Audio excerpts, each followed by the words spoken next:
Hi மக்களே, KP கலை உலக Brahma K Balachander அவர்கள் திரையுலகில் புதுசாக வர்ற எந்த டைரக்டராக இருக்கட்டும், இல்லை ஆல்ரெடி கொடியேற்றிய ஒரு பெரிய டைரக்டர்ஸாக இருக்கட்டும், இவங்க யாரும் பாலச்சந்தரை தவிர்த்து விட்டு சினிமா இண்டஸ்ட்ரிக்குள்ளே நுழைஞ்சு பெரிய ஆளாகிறதுக்கூடிய வாய்ப்பு இல்லவே இல்லை.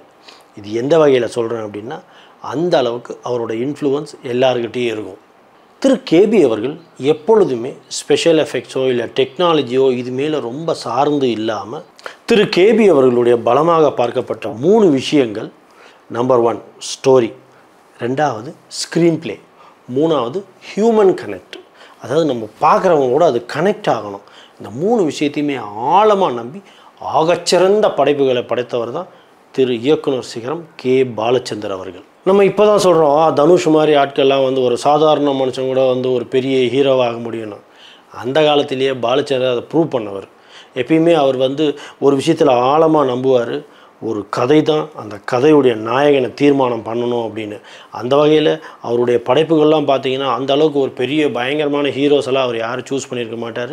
சக்ஸஸ்ஃபுல் படத்தில் வந்திருக்கிற ஹீரோஸ் எல்லாருமே அந்த அளவுக்கு ஒரு பெரிய கிளாமர் அப்படின்லாம் சொல்லிட முடியாது, எக்ஸப்ட் கமலஹாசனை தவிர. கமலஹாசனே ஒன்றும் பெரிய கிளாமரால் இல்லை, அந்த காலத்தில் ஓரளவுக்கு ஒரு சுமாராக தான் இருப்பார் அவர் பிகினிங் ஸ்டேஜஸ்லலாம். நான் என்னோடய எல்லா விமர்சனங்களும் சொல்கிற ஒரு விஷயம், ஹியூமன் கனெக்ட். எப்போ ஒரு படம் பார்க்குற ஆடியன்ஸோடு கனெக்ட் ஆகுதோ அந்த படம் ரொம்ப நாள் மனுஷங்களோட மனசில் நிற்கும், கண்டிப்பாக வெற்றி பெறுங்கிறத அடித்து சொல்லலாம். அதுக்கு நிறைய எக்ஸாம்பிள் தான் பாலச்சந்தருடைய அனைத்து கலைப்படைப்புகளுமே. இன்றைக்கி நம்மளாம் கொண்டாடிட்டு இருக்கிற மிகப்பெரிய ஜாம்பவான்களான கமலஹாசனாக இருக்கட்டும், ரஜினிகாந்தாக இருக்கட்டும், பிரகாஷ் ராஜா இருக்கட்டும், விவேகா இருக்கட்டும், நாசராக இருக்கட்டும், நிறைய பெரிய பெரிய ஸ்டார்ஸை கிட்டத்தட்ட 62 பேரை அவர் வாழ்க்கைக்கு விளக்கேற்றி வச்சுருக்காருங்கிற மாதிரி ஒரு தகவல் இருக்குது. திரு பாலச்சந்தர் அவர்களுடைய படத்தெல்லாம் நம்ம நல்லா கவனித்து பார்த்தோம்னா, அதில் எழுதப்பட்டிருக்கிற அந்த பெண்களோட கதாபாத்திரங்கள் ரொம்ப அழுத்தமாகவும் ஆழமாகவும் எழுதப்பட்டிருக்கும். ரொம்ப ஸ்ட்ராங்காக இருக்கும் அந்த எல்லா படங்கள்லேயுமே. அதுக்கு உதாரணம் அவள் ஒரு தொடர்கதை சொல்லலாம், கல்கி சொல்லலாம், வானமேயிலே சொல்லலாம், இப்படி நிறைய லிஸ்ட்டு போய்கிட்டே இருக்கலாம். ஏன் அச்சமில்லை சொல்லலாம், தண்ணீர் சொல்லலாம். இப்படின்னு அவருடைய எல்லா படங்கள்லையுமே அந்த ஹீரோ கேரக்டரோட அந்த ஹீரோயினோட கேரக்டர் ரொம்ப ஸ்ட்ராங்காக எழுதப்பட்டிருக்கும். அது ஒரு மாதிரி ரசிக்கிற மாதிரி இருக்கும். இவ்வளவு ஏன், நம்மளாம் கொண்டாடி தள்ளின மிகப்பெரிய ஜாம்பவான நாகேஷை கண்டுபிடிச்சதே திரு பாலச்சந்தர் அவர்கள் தான். அவர் அவ்வளோ பெரிய உச்சத்துக்கு கொண்டு போய் வச்சதில் திரு பாலச்சந்தர் அவருடைய பங்கு மிகப்பெரியது. என்னோட ஆழமான கருத்து என்னென்னா, ஒரு சிறந்த கதாசிரியர் ஆக வேணாம், இல்லை ஒரு பெரிய நல்ல டைரக்டர்ஸாக வரணும், ஒரு நல்ல ஸ்க்ரீன் பிளே ரைட்டர்ஸாக வரணும் அப்படின்னா, Balachander is the right university நம்ம நிறைய விஷயங்களை கற்றுக்கிறதுக்கு. அவரோட படங்களை பார்த்தாலே நம்ம நிறைய விஷயங்களை கற்றுக்கலாம். அவர் மிகப்பெரிய ஒரு யூனிவர்சிட்டி மாதிரி. திரு பாலச்சந்தர் அவர்கள் படத்தில் நான் இன்னொரு ரசிக்கிற விஷயம் என்ன தெரியுமா, உருவம் இருக்கிற ஒரு விஷயத்துக்கே நம்மளால் பயங்கரமாக எழுதி அதை ஒரு இம்பார்ட்டன்ஸ் கொடுத்து அதை மக்கள் மனசில் கொண்டு போய் சேர்க்க முடியாது. ஆனால் எதிர்நீச்சல்னு ஒரு படத்தில் இருமல் தாத்தான்னு ஒரு கேரக்டர் இருக்கும். நீங்கள் எதிர்நீச்சல் படம் பார்த்தவங்களுக்கெல்லாம் நான் சொல்கிற சீன் உங்களுக்கு புரியும். அதாவது அவர் எந்த அளவுக்கு ஒரு பவர்ஃபுல்லான டைரக்டருங்கிறதுக்கு இந்த ஒரு சீன் ஒரு உதாரணம் போதும். அந்த இருமல் தாத்தான்னு ஒரு கேரக்டர் இருக்கும். ஒரு டோர் எப்பயுமே க்ளோஸாக இருக்கும். அந்த படத்தை பார்த்தீங்கன்னா ஒரு ரூம் இருக்கும், அந்த ரூம்லேருந்து இருமல் சவுண்டு மட்டும் வந்துகிட்டே இருக்கும். மணி அடிச்சாச்சு, மணியா எங்கே? அதான் இருமல் தாத்தா அடிக்கிறாரு. காரம்பரம் இருமல் சத்தம் கேட்டா மணி 9ன்னு அர்த்தம். மத்தியானம் கேட்டா மணி 3, சாயங்காலம் கேட்டா மணி 6, ராத்திரி கேட்டா மணி 12. அவர் தான் எனக்கு மணி கூண்டு மருந்து கொடுக்கணும். தாத்தா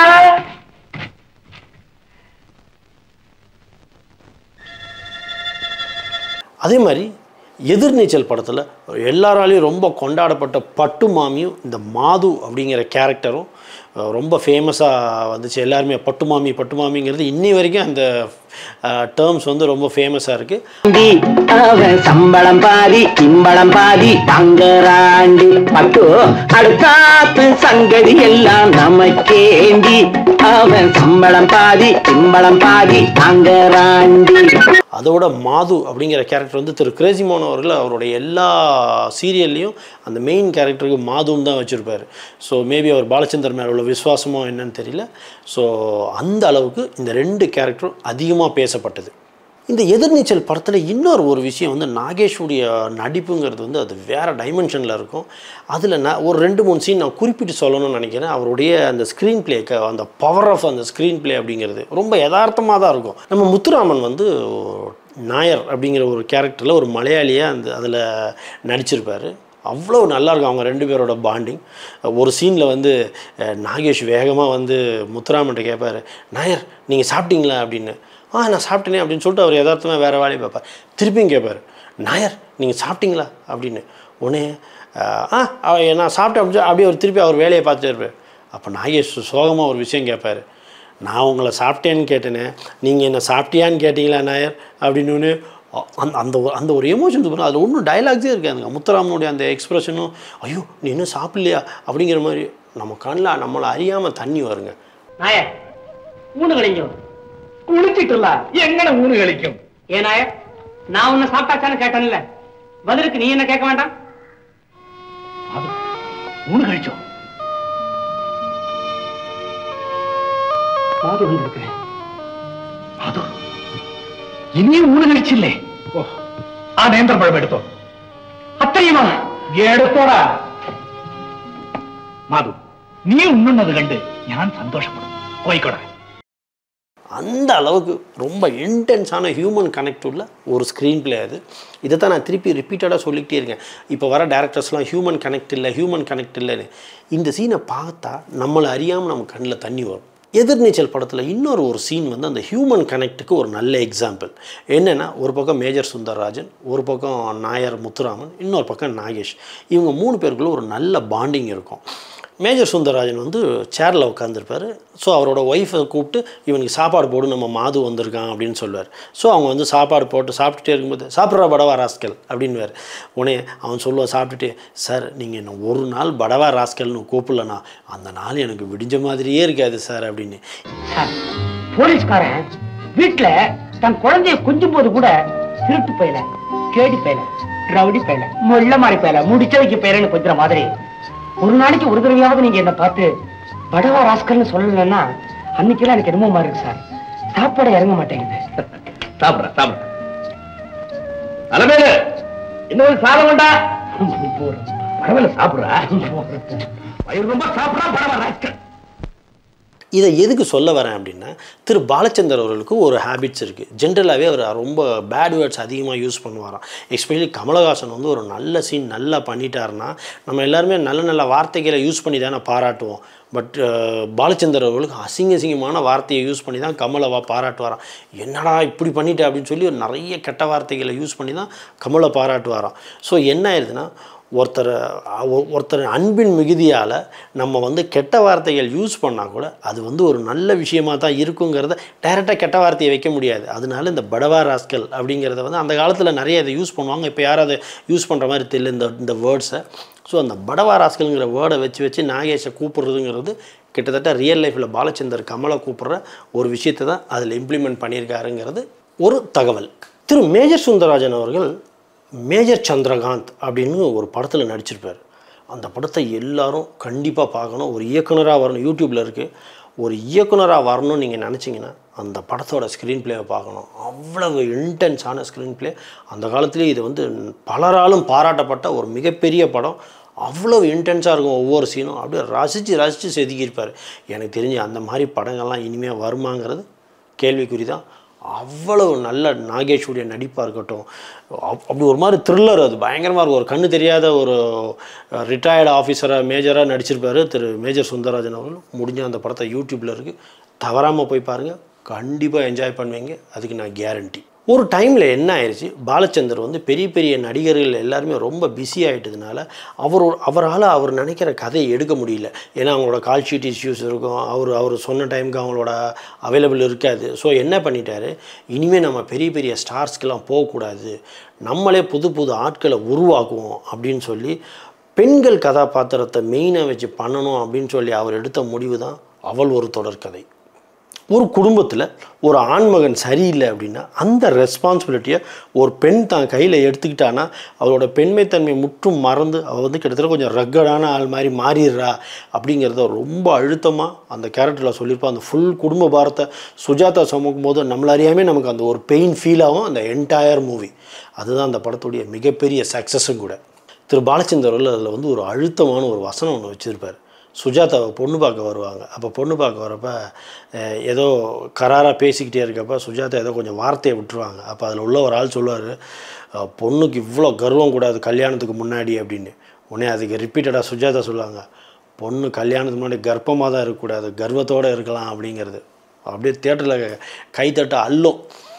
ஸோ என்ன ஒரு சின்ன லைன் தான், பட் என்ன ஒரு பவர்ஃபுல் ஸ்டேட்மெண்ட் அந்த என்டையர் கேரக்டர் அந்த ஒரு டைலாகில் வச்சுருப்பார். இதுதான் திரு பாலச்சந்தர் அவர்கள். திரு பாலச்சந்தரோட இன்னொரு ஸ்பெஷாலிட்டி என்னென்னா, இதெல்லாம் ரொம்ப அவரோட படத்தை ஆழமாக உற்று நோக்கினா தான் இதெல்லாம் நீங்கள் கண்டுபிடிக்க முடியும். நிறைய குறியீடுகளை வச்சும் சிலைகள் இருக்குது பார்த்தீங்களா, அதை வச்சும் நிறைய ஸ்க்ரீன் பிளேயில் நிறைய கதை சொல்கிறதுன்றது அவருடைய இன்னொரு சிறப்பம்சம். இது அவரோட படத்தை நல்லா கவனித்து பார்த்தவங்களுக்கு மட்டுமே இது புரியும்.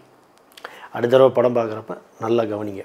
திரு நாகேஷ் அவர்களுக்கும் பாலச்சந்தர் அவர்களுக்கும் ஒரு நல்ல நட்பு இருந்ததுங்கிறது உலகம் அறிந்தது. பாலச்சந்தர் உயர்வுக்கு நாகேஷ் எந்த அளவுக்கு காரணமோ அதே அளவுக்கு நாகேஷுடைய உயர்வுக்கு பாலச்சந்தரும் காரணம். ஒருத்தரை காம்ப்ளிமெண்ட் பண்ணி நிறைய சக்ஸஸ்ஃபுல் படம் கொடுத்துருக்காங்க.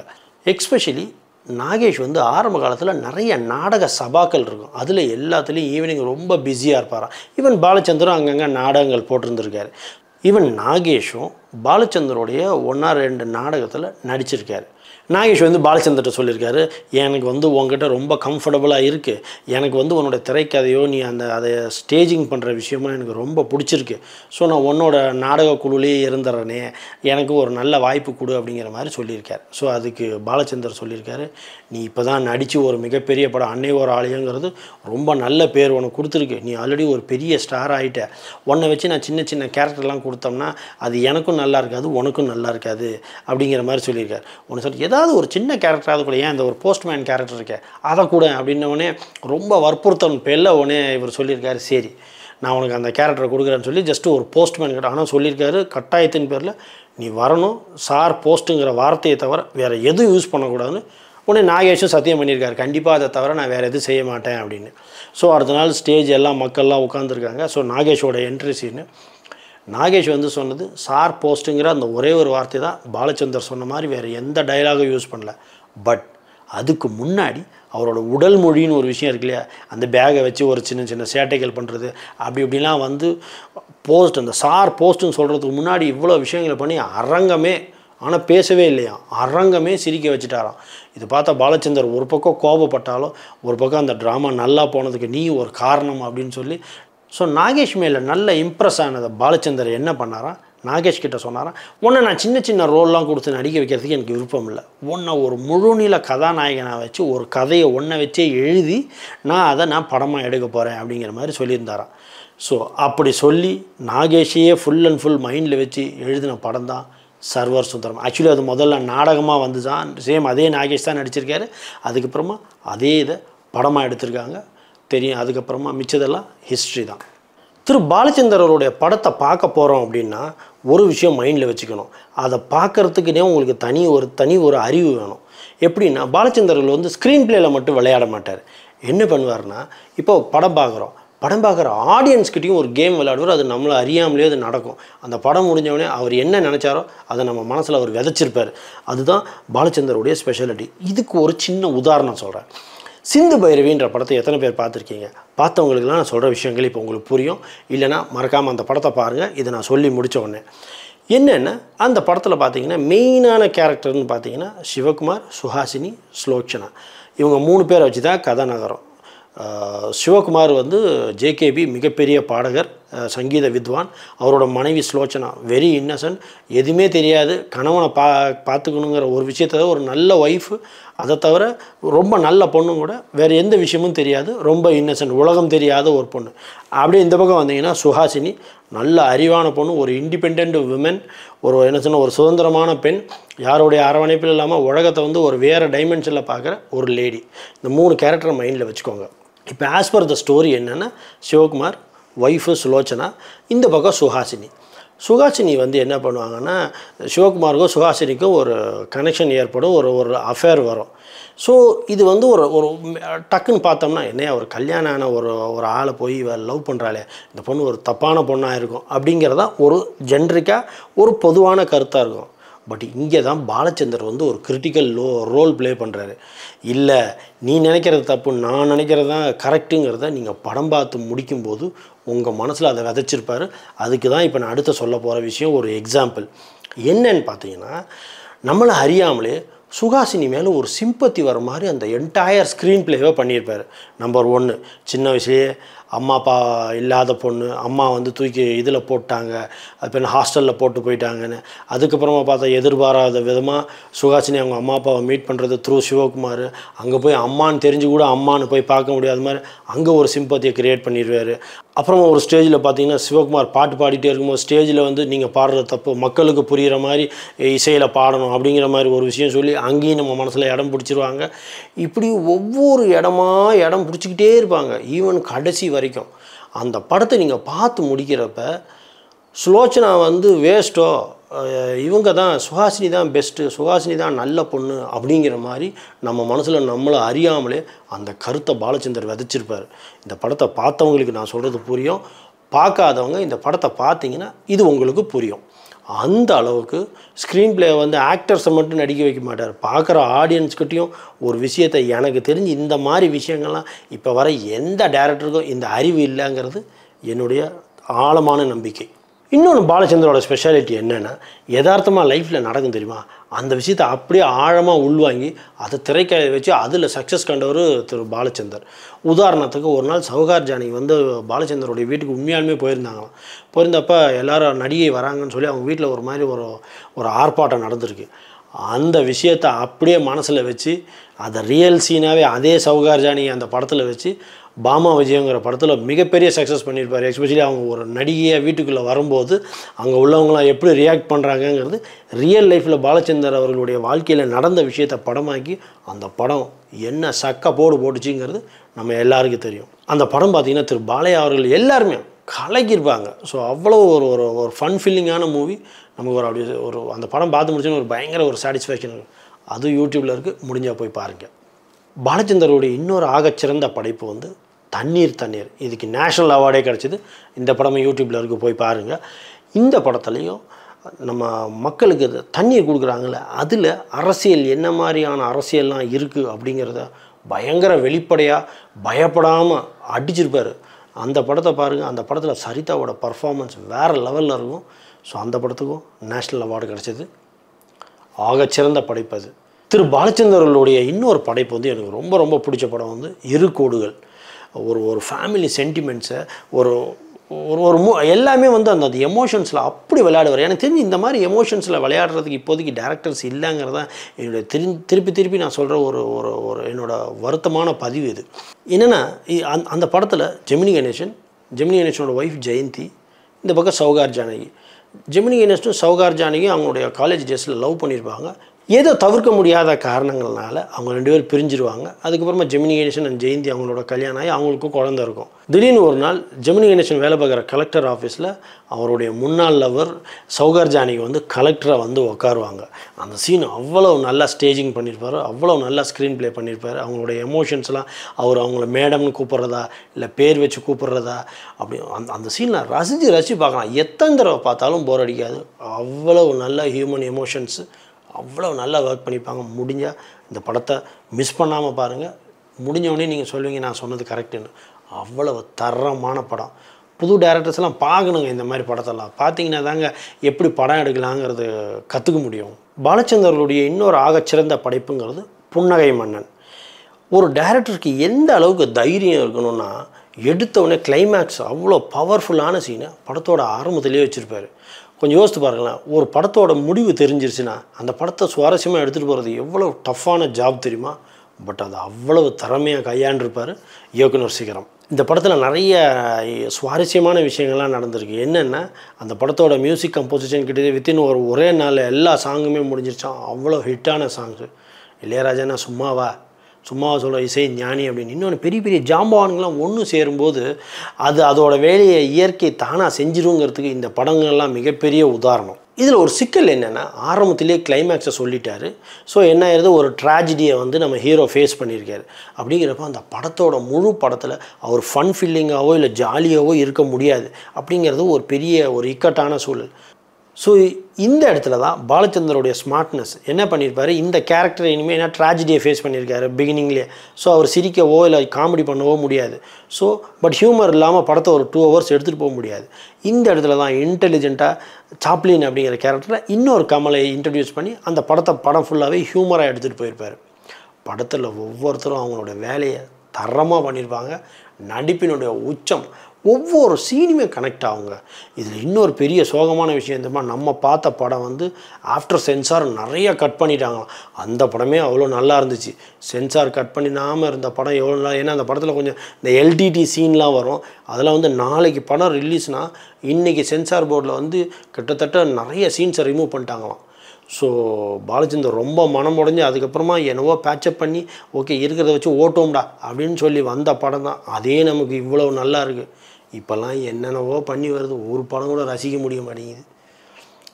அவ்வளோ கட் பண்ணியே அந்த புன்னகை மன்னன் அவ்வளோ நல்லா ஓடி இருக்குது. அப்போனா கொஞ்சம் யோசித்து பாருங்களேன், வித்தவுட் சென்சார் அந்த படம் இன்னும் எவ்வளோ பிரம்மாண்டமாக இருந்திருக்குன்னு.